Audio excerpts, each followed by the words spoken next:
everyone, and welcome to this episode of Writer's Infusion. I'm your host, Susan. I'm here with Dave, Julie, Jen, and Ed.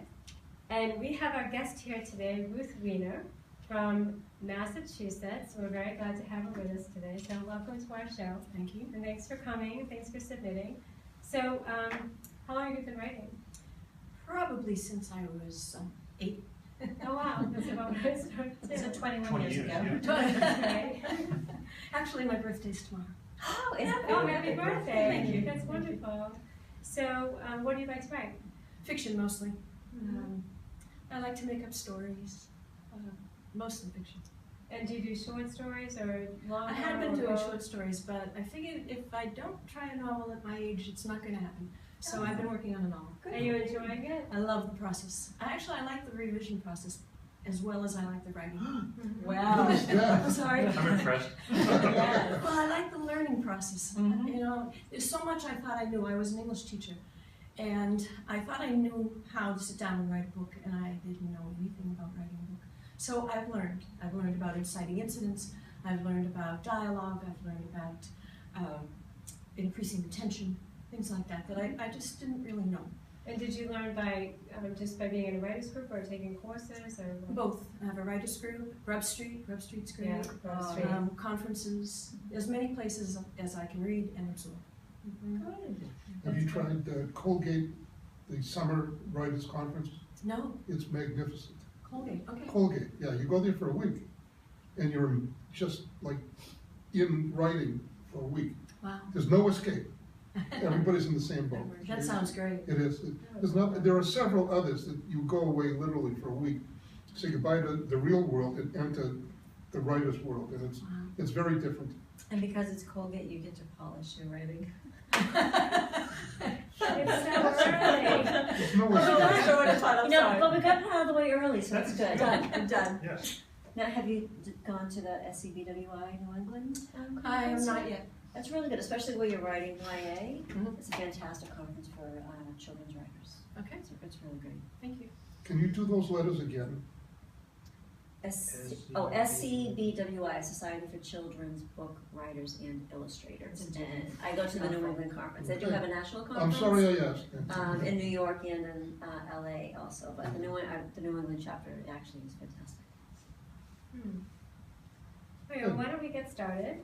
So why don't you start just by your title and give us the summary, and then we'll go. And we should make it clear that this is from the middle of the story. So actually, I did have a question. Mhm. Why didn't you want to do the first few pages? What made you submit the middle? This is a self-contained story, and I actually wrote it prior to writing the book. So it is almost planted in there, perhaps not Okay. successfully. So you could almost call this a short story on its own, but now it's going to be part of a book. Correct. Okay, Grafted, absolutely. Okay. Grafted right in. good to know.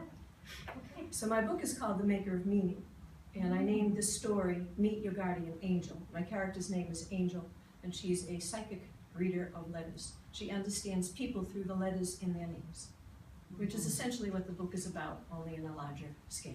It's a neat idea. Thank you. Yes. Okay. I tell Dee Dee that the letters in her name reveal power and wealth, so she hires me as a psychic reader. I wear a peasant skirt and a frilly off-the-shoulder blouse. Dee Dee calls it psychic chic. I call it crass.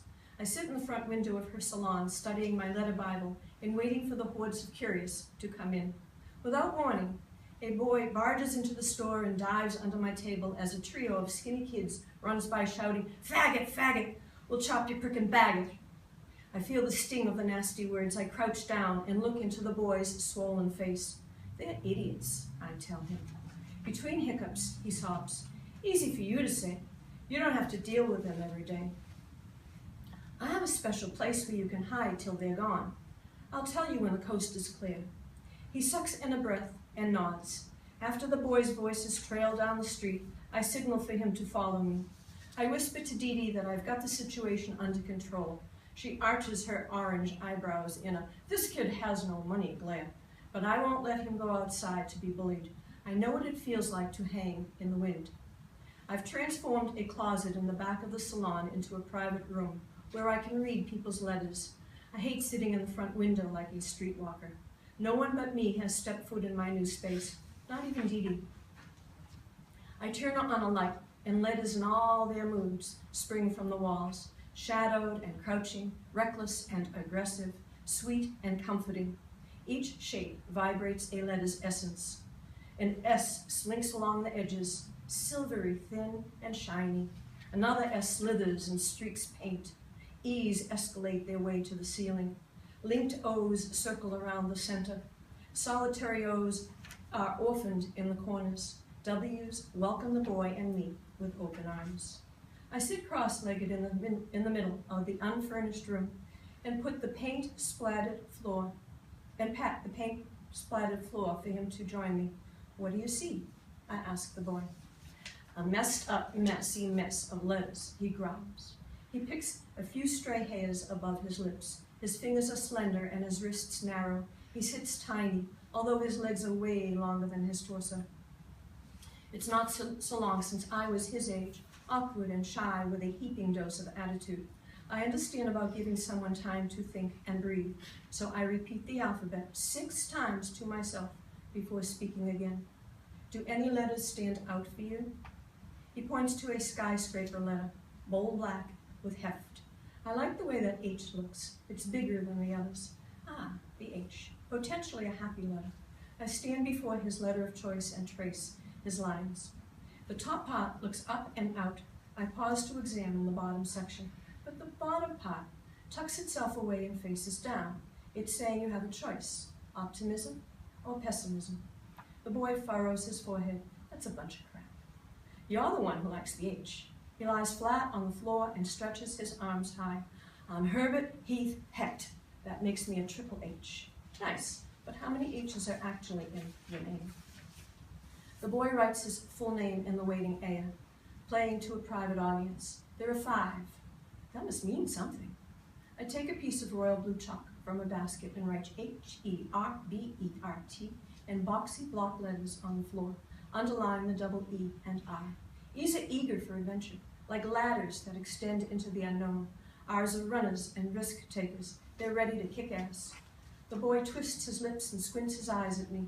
I'm betting the B is for big baby. How the letter uses space is its truth. The B is balanced. The top mirrors the bottom. Both balloon with pride. And the T is tall and independent. It's willing to consider both sides of an issue. I straighten my spine and fold my hands in my lap. I watch as his chin lifts, like he's tuning into what I've said. But he stands up fast. Herbert's a faggot's name. The kids say so. Besides, it's just stupid letters. He smudges the lines with his sneaky foot. I reapply the chalk. That might be, but they're your letters. What's that got to do with those dumbasses who chase me? They were after a person who's afraid of who he is, and that creates an easy target. I point to his chosen H. Do you learn about metaphors in school? You mean that poetry shit that makes a comparison of some kind? My mind wanders to when I learned about figures of speech and synonyms and antonyms. Give me 3 words for fall, my teacher had said. Drop, lower, dive.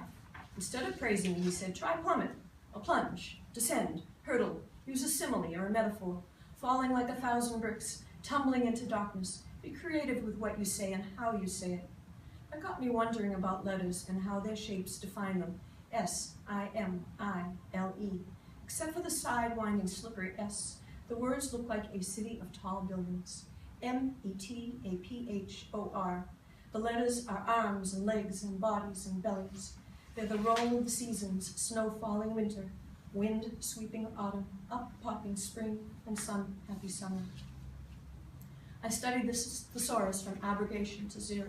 I memorized 51 synonyms for cool, 43 for anger, and 19 for bored. I wanted to flabbergast my teacher, stupefy him, bowl him over. That's what I want for Herbert. For him to see beyond the obvious, to care about the larger picture, to recreate himself with his own power. What images appear in the H? I ask Herbert, who's got 1 foot out the door. He scrunches his face, snorts in a breath, then throws out ideas. The H is 2 sticks and a bridge connecting them. It's a ladder with 1 rung. He peeks at me sideways and upticks his shoulders. How about 2 towers and a tightrope? He flops onto the floor again. Did you ever see a funeral pyre? You know where they put a corpse and light it on fire? I read about it in a book about India. That's me, the funeral H, ready to be burned alive. I'm tempted to put my arm around him. Each letter has a dark side. It can control you if you let it. Think about the optimistic H. It will get you farther. He shrugs, and then a twinkle dances in his eyes. There's a girl that I like. Two people holding hands looks like an H. I detect his letter wheel whirling in his brain. I feel good about my wall of letters and how it's making this boy think about himself. What do Heath and Heck mean, he asks. Are those the names that you're called daily? Nope, just Herbert, with an emphasis on her. Herbert is your name. It's your choice if you want to change it. My suggestion, be proud of your letters. The hopeful look to the sky's H, followed by positive energy. Herbert tilts his head toward me. It's kind of weird that I ducked into your store, wouldn't you say? We met by chance, but it is by choice that we shall become friends. I hold out my hand, and he shakes it in agreement. You and I look like an H, he says and laughs. I walk him to the front of the salon, ignoring Dee Dee's scowl. I'll console her by saying he has a big family, and they'll all come for readings. Herbert notices the billboard advertising my skills. So you're Angel, I get it. You're like the A above the other letters, watching over the rest of us like me. Herbert leaves the store, stepping into the sunshine. My hope for him is to embrace his letters as I have embraced mine. A-N-G-E-L, the agreeable A with a smile across its center, the no-nonsense N. Who knows how easy it is to fail and how hard it is to rise. The gut-poking G, who grows in spite of pain. The evolving E, edging into the L, that enables one's legs to advance. Even though Dee Dee believes that I am her making of money, today I am the maker of meaning. I can tell you were a teacher. You write beautifully. You do. And I thank you for having said that you're calling it the maker of meaning, because now that last phrase makes more sense to me. I love your interpretations of letters, their moods and their meanings based on their shapes. And I'm wondering if they're going to move and come to life like Ray Bradbury's The Veld, where the wall becomes a landscape, a jungle, and Maurice Index, where the wild things goes into another world. Are they fluid? Only in the movie. Okay, so when you get to the movie. So the S, the slithering, it's just that it's curving. It gets the more beautiful. Nice. I thought this was very sweet and clever, and I really enjoyed reading it. Thank you. So I have a couple questions. Absolutely, I hope so. Is this something you thought of, or is this done out there where people interpret names and have that? I don't think so. It's really I dubbed it clever. letterology. Oh, I like it. That's really neat. Thank you. Yeah. I think it's terrific. As I was reading through this, I was thinking, it's a new way to look at reality. It's like you're taking the world and you're shifting it, and you're looking at it from the point of view of letters, which it's just an amazing thing to be able to come up with a different way of looking at the world. That's amazing. And I also wonder, I mean, if you do this, or if this is something that your character does, this is something that I think is called synesthesia, where people have number synesthesia, like I do, for example, and I know some other people who do, where like numbers have meanings for them. And this is a similar kind of thing, but it's with letters. Yeah, I have researched that. Oh. But the letterology is totally out of my Yeah. head. No, I think it's terrific. And I think that the character, I wrote down Sherlock Holmes because I think the character transcends the story, like this angel, because they bring such a unique view of the world to everybody around them, like Sherlock Holmes does. I mean, Sherlock Holmes, when he looks at the world and tells you what he sees, it's like, whoa, this is a very different place than what I thought. And that's the same with this character. This character is saying, this is how I see the world, and it's a very different thing. So, amazing. Thank you. Now, in this story, it says that is it Angel? She's not much older than I Herbert, wondered their right? ages. So That's what I. Yeah, I would say that the one thing I noticed that I wondered at their ages, and if I did guess, let's say that she's 20-ish. She's not much older than he is, and he's around 12 or whatever he is, or 14 because he's touching his face. But swearing a blue streak. How old is he? oh well, I still do that sometimes. so, no, I forget, what was I gonna say? Their ages. They're Oh, relative okay. ages. I felt like she was older than 20. Mhm. So that was the one thing that I felt like I she found had. her maternal toward him. I thought she was a little older. I thought she was Did you older see than very that, so maternal that's what I was nurturing? wondering about. She's had a very sheltered childhood and an abusive childhood, so I see her as more mature. Mhm. I see her almost as an old soul, getting Mhm. younger and younger as the book progresses. Oh, Oh, that's interesting. yes. Hmm. Because of their friendship.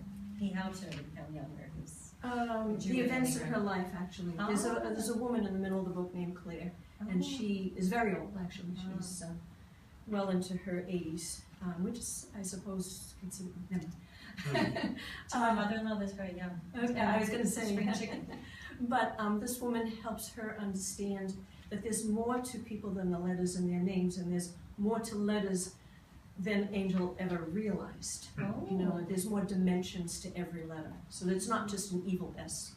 The S can have something that's also positive. So by the time she meets this boy, she's a little more mature about it. I have two S's in my name, Uh-oh. so I don't Oh, we'll all get readings after the session. Does Dee Dee play a major role? She does. Okay. Maybe see that get fleshed out. She does. Mhm. It's great to have a character named DD. Yes. Have Yes. two letters like that. It's great. I when the boy came into the room and there were letters on the wall, I had to read that a couple of times. It was kind of unclear to me what it looked like, and I don't know if it was letters of the alphabet or letters in envelopes. Oh, okay. Because it's in the middle. Now, maybe if I had started from the beginning, it would have been clear. I would have already known about this room.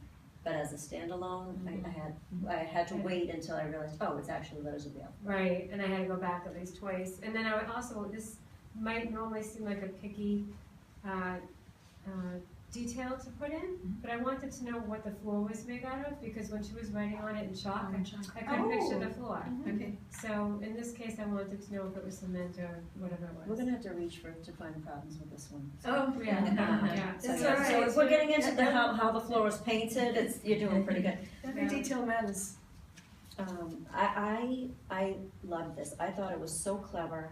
I loved how, as you go through each letter, you find a word that describes it that starts with that letter. Yes. I loved on page 3 when you're describing the letter B. The B is balanced, the top mirrors the bottom, both balloon with pride. I love that. The T is tall, starting with the T.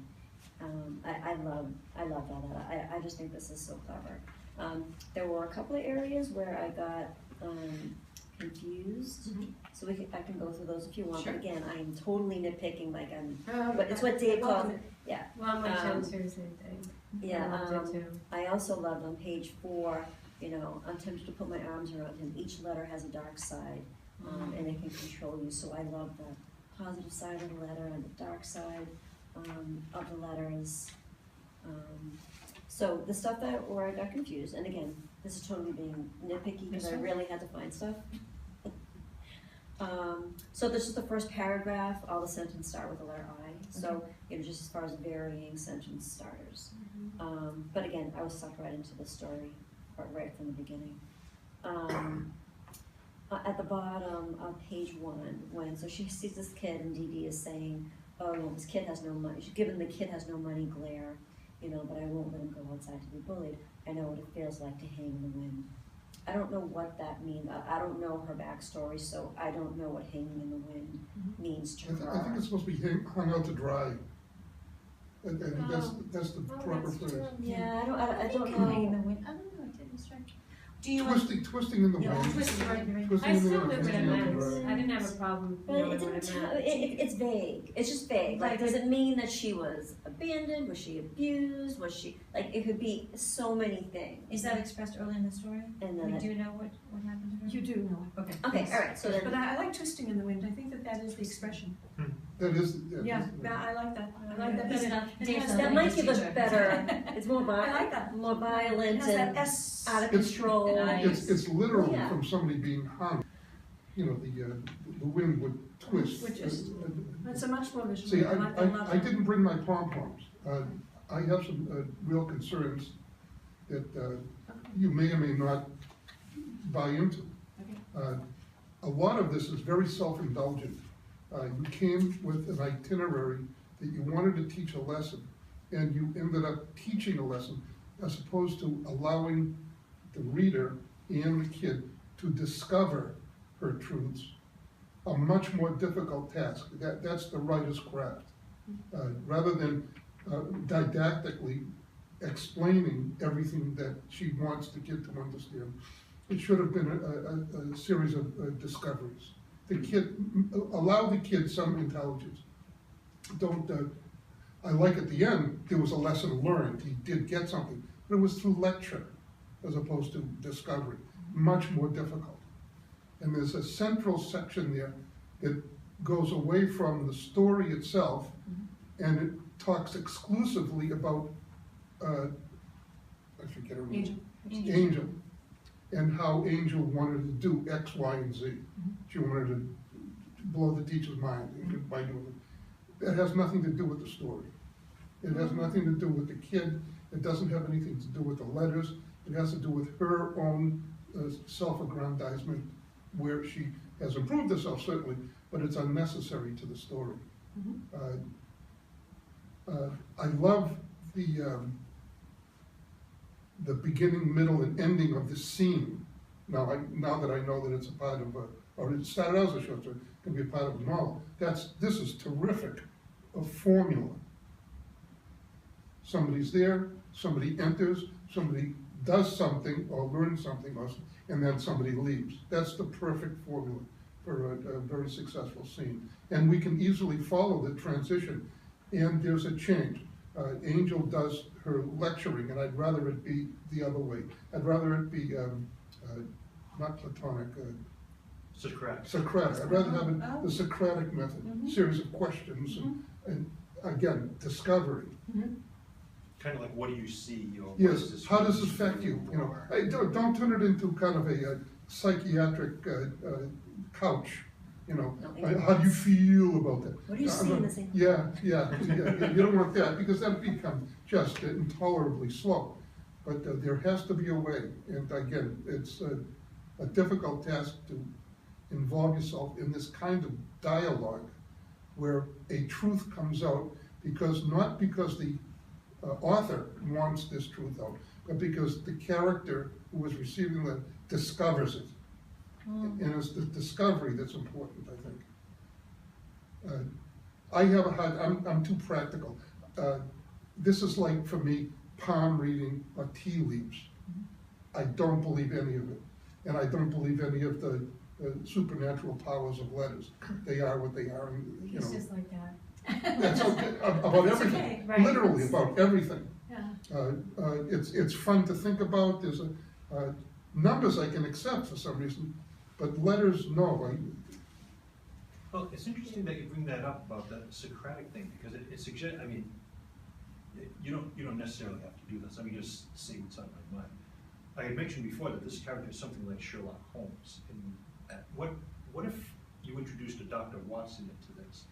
In other words, it would be impossible to have Holmes stories with just Holmes, because it would be it would be just a lecture.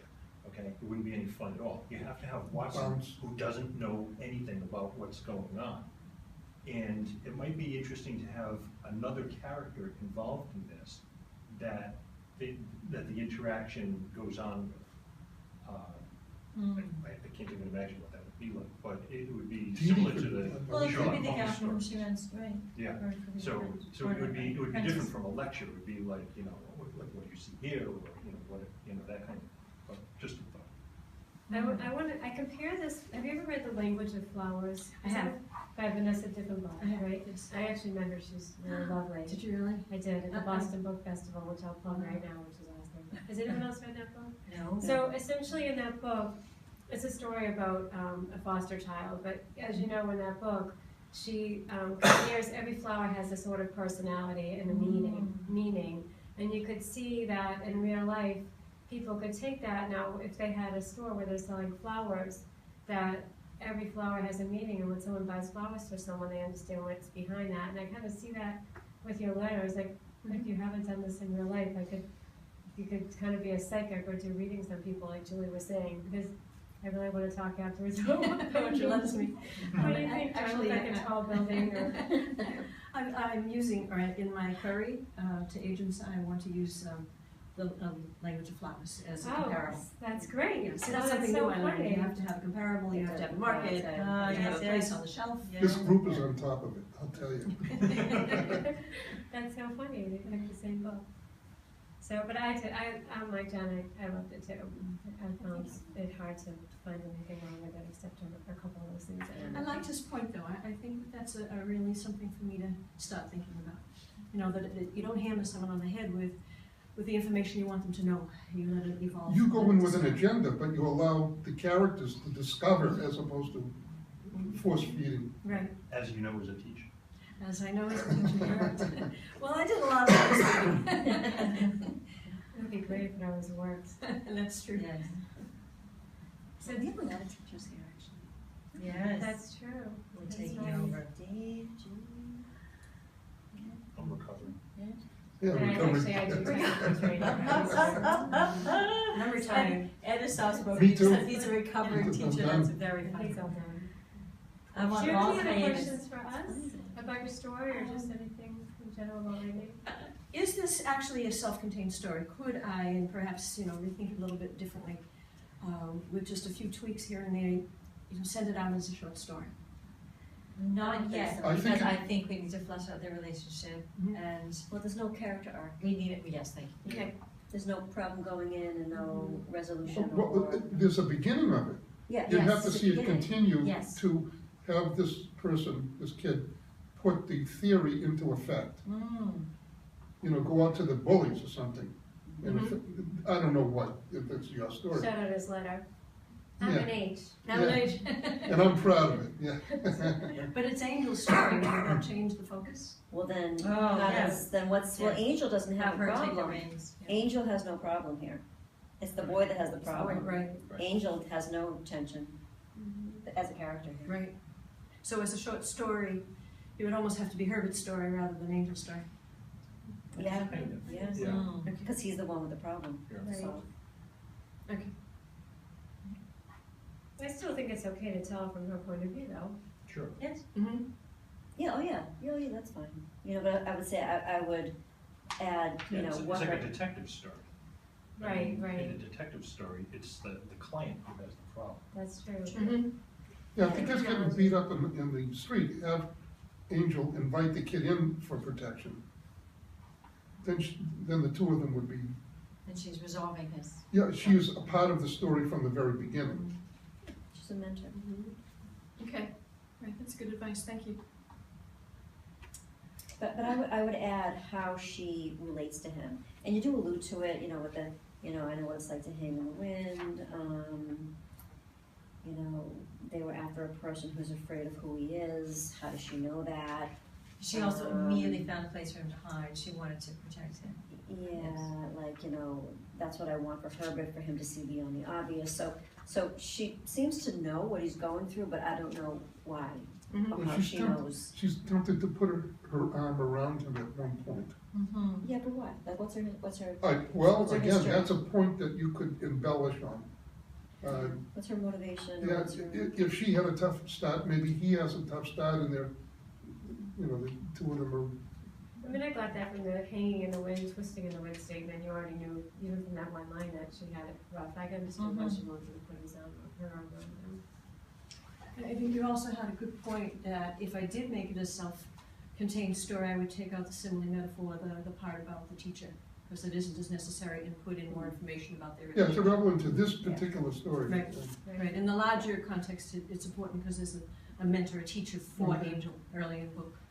Right. But, and that just is a little bit of a flashback to that experience that she And it had. was a turning point for her, she Mhm. kind of realized the power of words. She But fought. is that the right spot for it? So even in your novel, is that backstory about her mentor important right now? Yeah. Mhm. And I don't think it is. Mhm. I think if you want to put backstory there, Mhm. then I want to understand how she relates to Herbert. That's the backstory to put here, because that's what's relevant Okay. here, I think, not the mentor. The mentor, it probably is important, and that whole section just probably belongs somewhere else in the story. In other words, put here her own background that relates to her Herbert's. situation. And that's here's- great advice. when is the set? It's That's in Herbert is the, old-fashioned. it actually starts in the, she's born in 1972. So it kind of, her parents are hippie, kind of negligent, dirty type of parents. And she has a very secluded, cloistered childhood. Okay.